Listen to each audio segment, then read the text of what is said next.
going on, Chance? What's going on, JD, man? Finally, I get to come chop it up with you on your podcast, brother. It was really good. It's really good. So we actually got to just chop it up for like an hour, which was huge. I got to learn a lot about him. He's a good dude. So I'm JD. This is the Part of the Culture podcast. I just want to thank everybody who's been supporting and listening. I'm here with my buddy Chance. He's a super successful dude. And so I just wanted to kind of get his story. So Chance, tell me a little bit about yourself. Well, my name's Chance. Most people know me by Chance, but my full name is Chance and PV. You can find me on my handles under Chance and PV.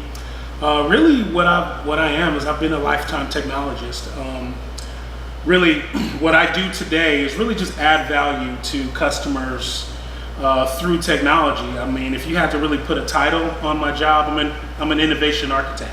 An innovation architect. All right, so I always tease him, and I'm gonna tease him right now. He reminds me of, if you see Martin, he reminds me of Tommy from Martin. Like, I've always known this guy, but I never knew what he does. And even every time I ask him, like, I was still like, information architect. Okay, brother. I work at the white building across the street from the black building. But so, what is an informational architect? What does that entail? So, an innovation architect is really, it derives, like, you can go back like on Glassdoor and you can look up what a solutions architect is. Okay. And normally, so if we're talking in the tech sector, a solutions architect is really in charge of taking a technology concept and actually building an execution strategy around developing that technology. For sure. So an innovation architect really takes that role and steps it up another level. Okay. So what do you do on a daily basis? Like when you wake up, you get dressed, what does that look like? Well, when you remove all the technical mumbo jumbo, my role is to add value to customers through technology. Okay, cool. So that is good. So what customer are you working with right now? You don't necessarily have to name them, but what's the project right now that you're working on? Well, I've got like 6 projects going right now, and yeah, I'm under NDA, so I can't really say who, but a lot of my customers are, in the high-end financial industry.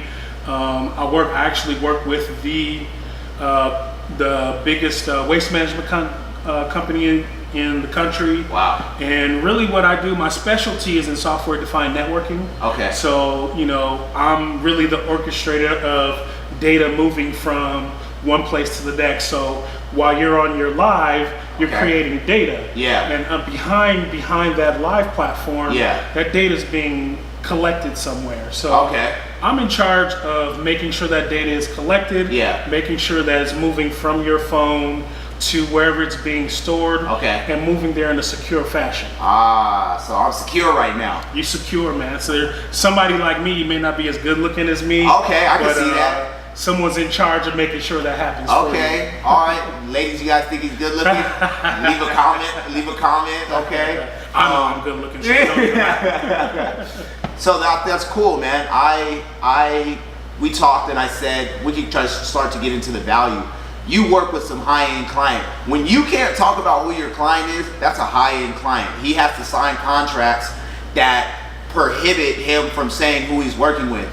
We were talking a lot about like gratitude and discipline and different things. So I want to get right into, let's add that value. Yeah.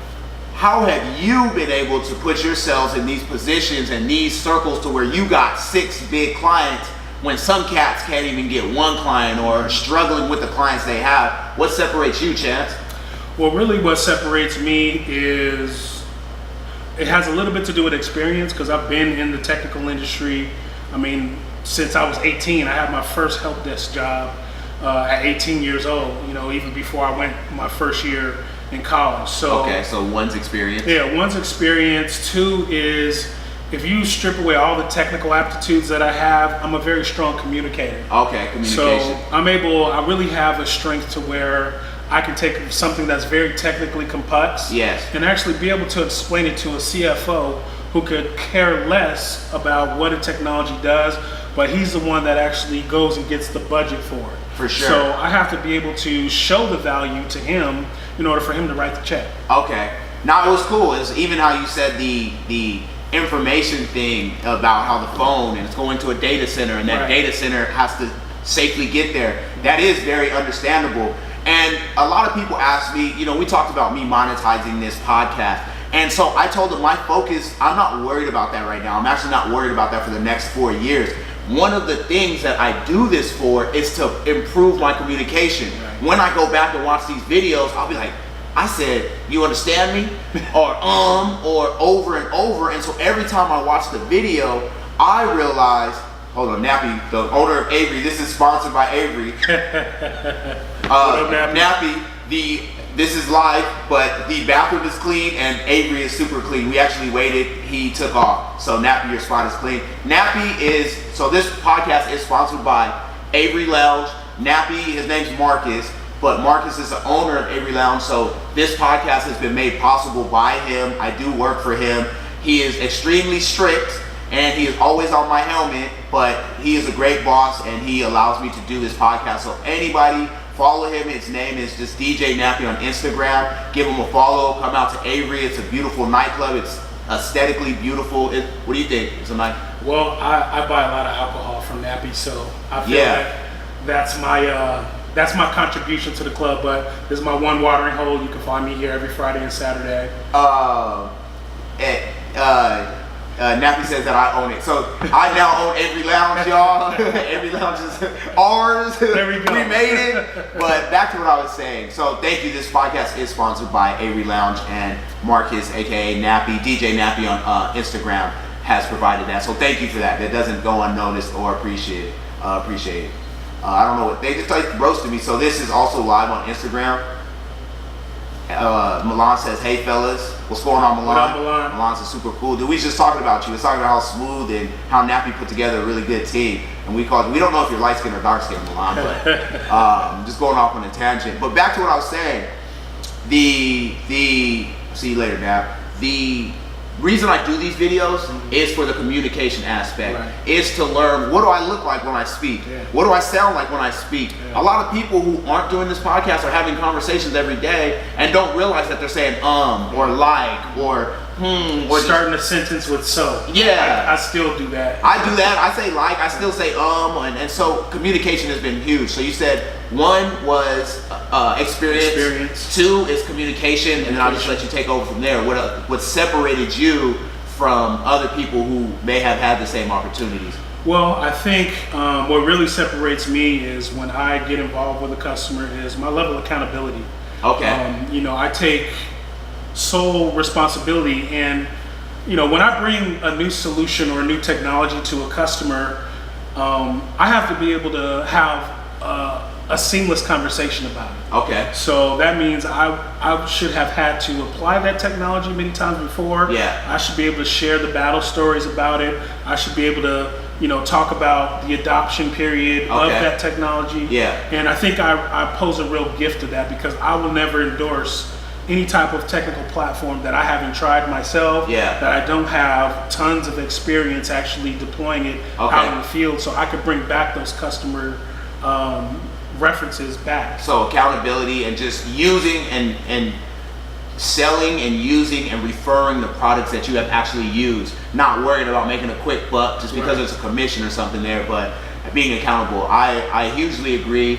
I tell people, when I do shirts, I'm a shirt printer. That's what I do. I do shirts, I do hats, I can do signs and banners. And sometimes people come to me like, hey, can you do shoes? And I just have to be transparent. I'll get it done, but I've never done it before. So there's gonna be that learning curve. So you have to be accountable. Or like, I'm learning like email marketing, and you could just sell anything online now, but I won't endorse any product that I don't know about, or so accountability is huge. So is there any other principles? Obviously there has to be a few of them. So we said experience, communication, and accountability.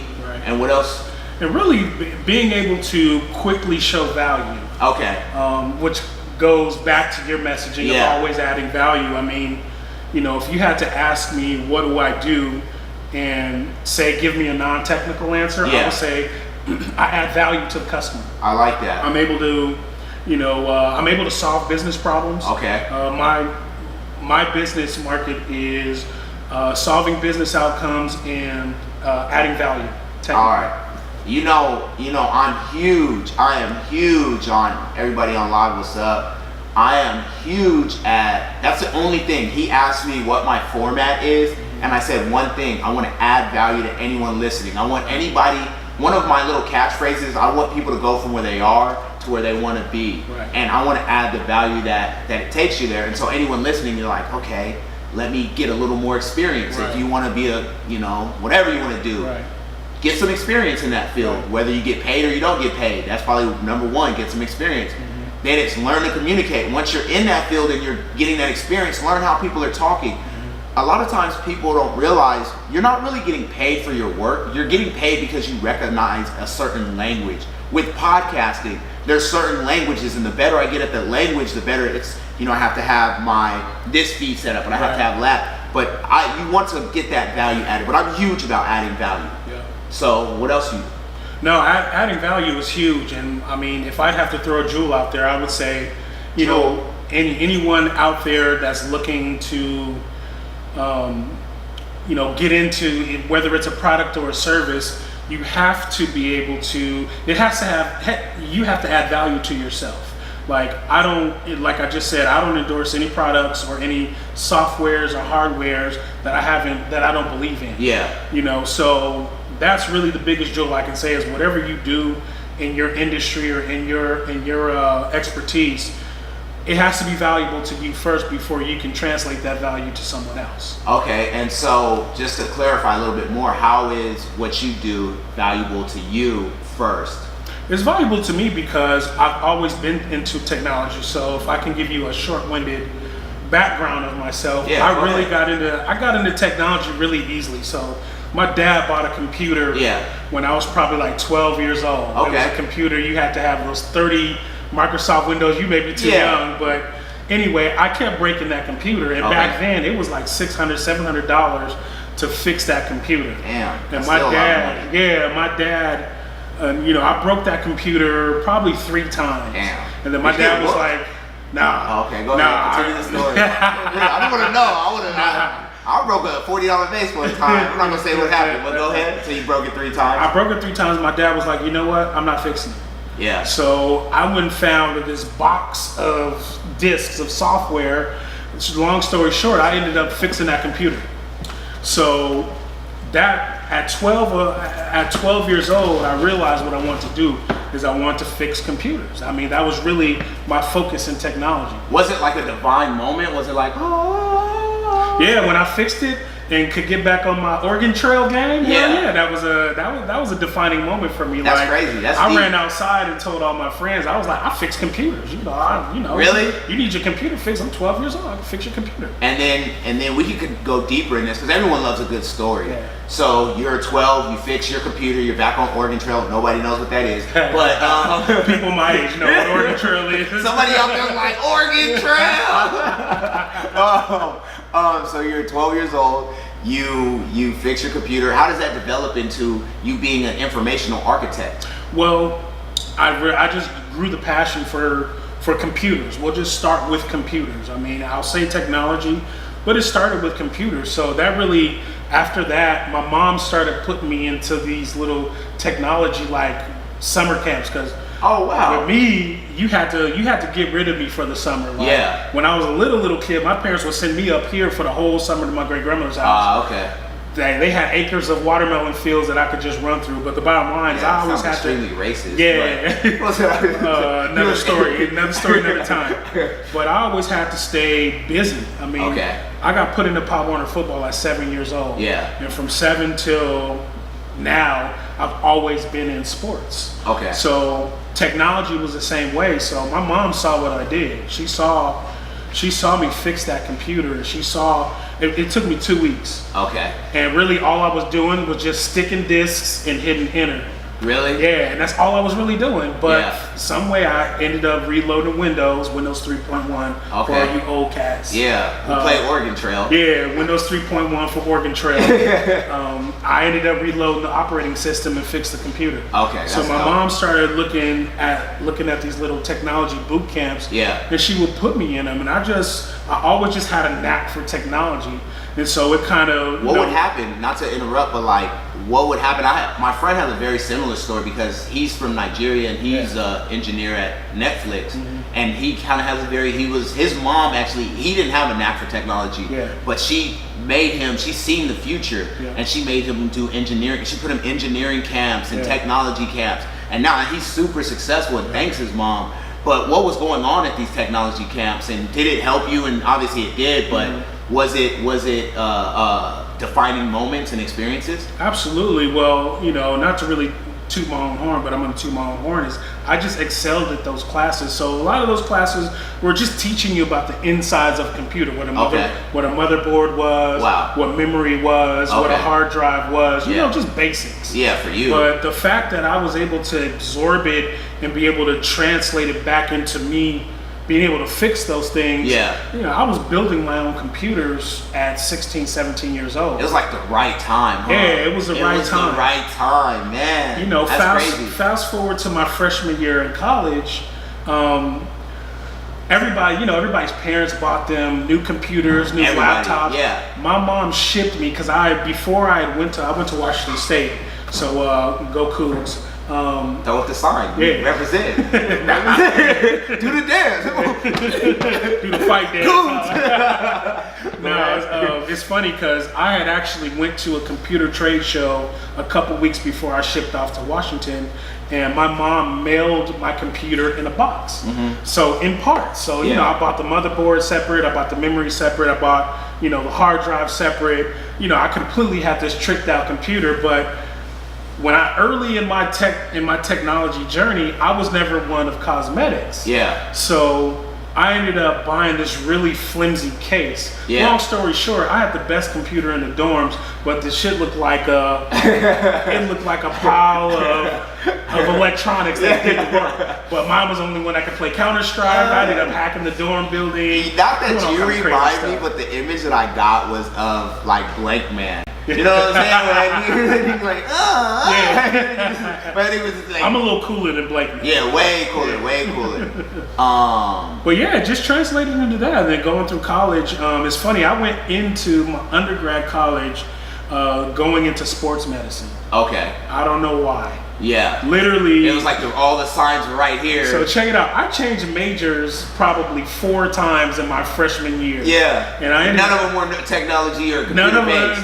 Well, my last one, I finally changed to computer information systems. And that's what I ended up getting my bachelor's. Yeah, obviously. Yeah. Like, what, duh? It was funny. Like, well, what are you doing? Why are you going to sports medicine? You're a whiz at computers. Yeah. So that's what ended up happening, man. And then, coming out of college, coming out of undergrad, going into grad school, I just stuck with technology and just I literally started from the most entry level technology. I want to back it up just a little bit. Yeah. So you had these skills, you're obviously figuring out when you're thinking about sports medicine. Were you monetizing your skills, your computer skills at this point? Oh, you asked a great question. So first year at Washington State, I lived in the dorms just like every other freshman. Yeah. Second year, I lived in a townhouse with three of my friends, where we had to actually pay rent. In the dorms, it's all kind of intuition and all that. So really, and I was poor. I was from out of state too, so I paid even more expensive, double and triple more than what everybody else paid. So really, long story short, I had to start fixing computers to make my rent. Wow. And that's what I did, man. I ended up being the computer guy. Like people would. Did you have a job, or was that all you did? No, I worked at Taco Bell. All right. In between basketball seasons, I worked at Taco Bell. That was my job. So if I go out to Taco Bell in Washington, they'd be like, Chad. They'd be like, Chad. Actually, if you went to Taco Bell and asked about me, they said they had to fire me because I kept making my own renditions. Like half of today's Taco Bell menu was stuff I was making. Get out of here, 17, man. 18 years ago in college. That's funny. Yeah, 7-Eleven burrito. I was making that in like 98. That's tight. That's tight. That's when Taco Bell was good, though. Taco Bell is trash. It's bad for the body. Yeah, I'm not hating on Taco Bell. Psych, I hate Taco Bell right now. Taco Bell fell off. It used to be good. But we're not gonna go there. That's not the point. So you're working there and you're fixing computers. Yeah. So after, if I'm not working or if it wasn't during the season, and then I joined the Greek fraternity, Kappa Alpha Psi. Yo. Okay, I know what's coming. So I got really deep into the Black Greek fraternities and sororities. Yeah. So word kind of traveled. I was kind of that cool little geek that while everybody else was starting to drink early, I was fixing computers, man. Okay. I was charging like $50 for virus removal, or it's kind of funny. People caught on to, they heard about my story freshman year, how I built my own computer. Yeah. And I mean, building your own computer is not really big. That's a huge deal. I still couldn't do it. Yeah, but for young kids, they just thought I just knew this rocket science. So they were actually having me spec out their computers online. They'll buy it and bring it to me, and I was charging $150, $200 just to assemble a computer. Wow, and it was like second nature. Oh man, were you assembling when no one's around, laughing like a little evil, like $200. This really only cost me 10 cents. To do. Yeah, so that's really how I paid my rent.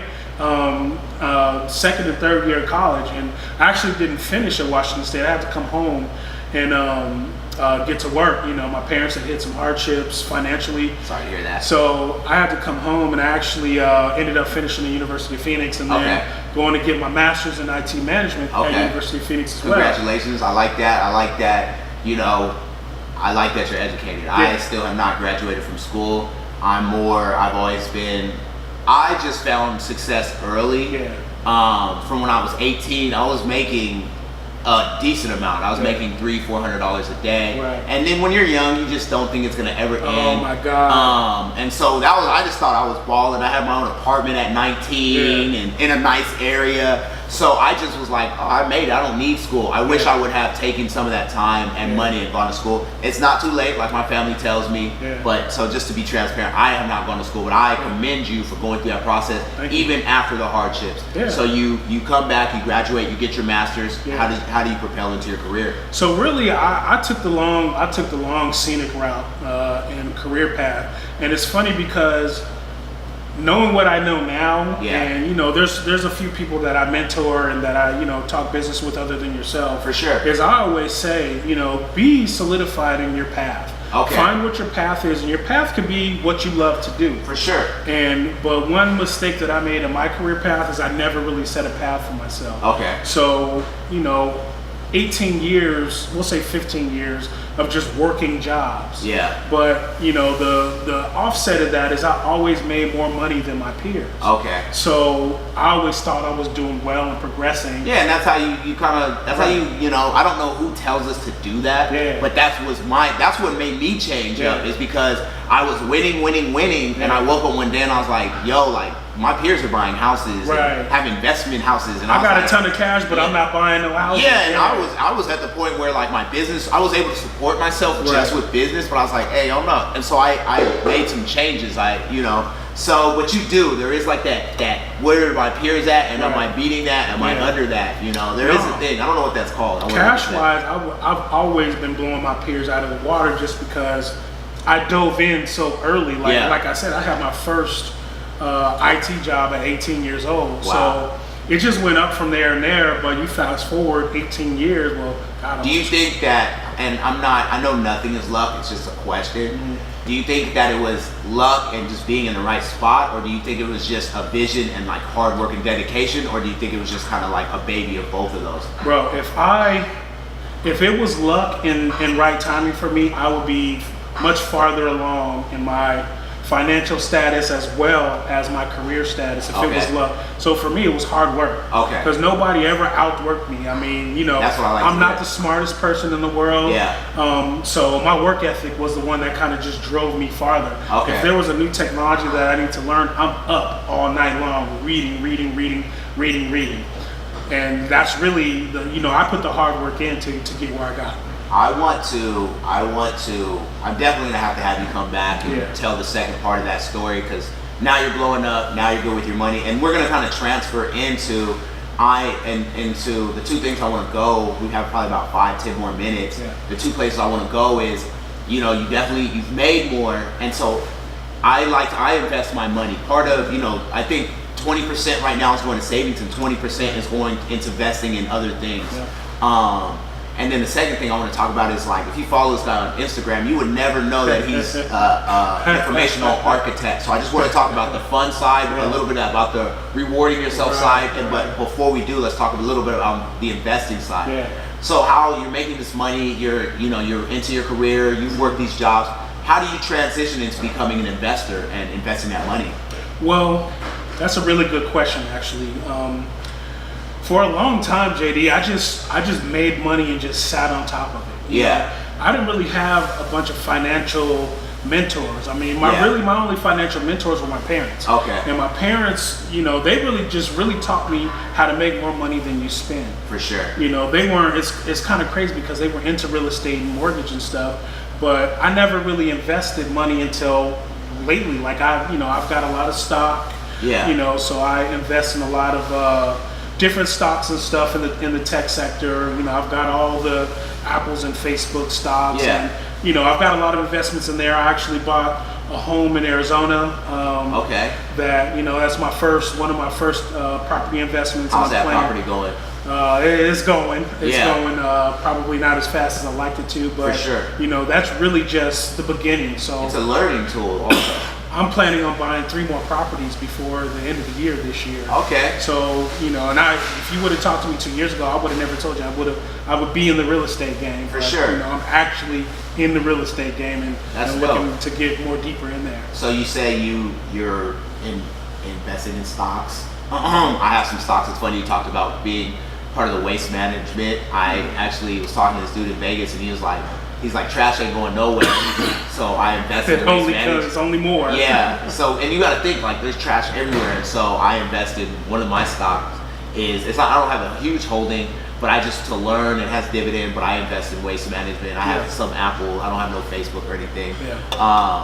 I have a couple of different things, and I invest in my business, and I'm just, that's what I invest in equipment also. Like you're looking, I made an investment in this podcast equipment and my camera, and you can't really see it, but there's lights on us. Mm-hmm. So that's kind of what I've been doing. I've also invested in other people.